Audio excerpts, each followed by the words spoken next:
And I want to talk about the brutality inflicted on Rachel. Dr. Kendall Crown's joining me, Chief Medical Examiner, Fort Worth, never lack of business there.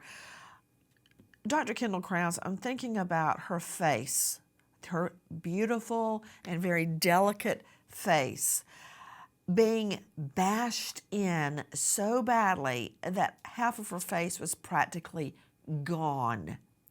Can you tell in an autopsy if she was beaten, bludgeoned that way in life or post-mortem? Yes, you can tell. There's usually when you're still alive and being beaten, you will get hemorrhage or bruising or redness of the skin associated with the injuries because it's a reaction of the tissues to the damage.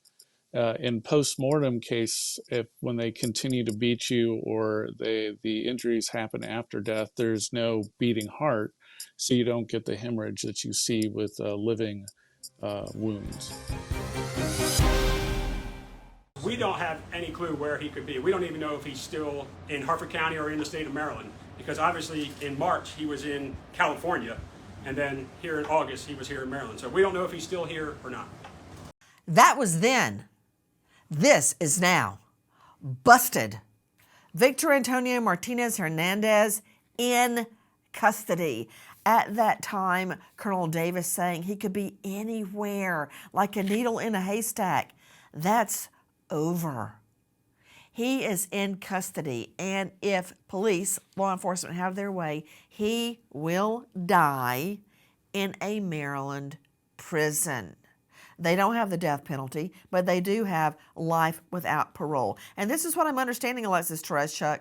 He has also been traced to Virginia. Virginia. I wonder if there are any unsolved rapes and female homicides. If you notice, all of his victims are people that are less powerful than he is, less cunning. So I would be looking at murdered and assaulted females in the Virginia area. I think this is the tip of the iceberg, Alexis. Absolutely, because there are lots of unsolved crimes around all of these areas of Virginia, Maryland, West Virginia, Washington, D.C., all right there. And that's what there's perhaps a connection there. And then in Oklahoma, if he's been in Oklahoma for any amount of time, he is for sure to have probably committed a crime there.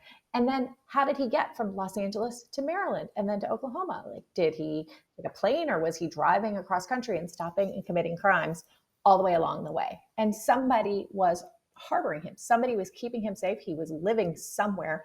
I don't believe anyone has ever said that he was homeless, not, living on the street or anything. So I think that there are other people that could be prosecuted for this as well, for helping him. Yeah, a gang. That's who's protecting him. A lot of people have said, what's the motive? Listen. We may learn more about, was it just an opportunity because he was on the trail when, unfortunately she decided to go out exercising that day, or was it something more specific? As to the motive, we've been tight-lipped, I guess, about it. The charges in the case are first-degree murder and first-degree rape. Why ask why? It took me about 5 years prosecuting violent felonies, and I remember the moment looking over at a defendant in the courtroom thinking, why? Why would you do this and leave this huge trail of pain behind you? And then it hit me, dunk, in the head. Why? Ask why. Why does a wolf rip out the throat of a rabbit? Because he's a predator and doesn't think twice about the pain and suffering he causes other people, including not only Rachel Morin, but her mother, her family, her 5 children, a 9-year-old girl in LA, her family. None of these crime victims' families will ever be the same. You're going down, man, and you're staying down.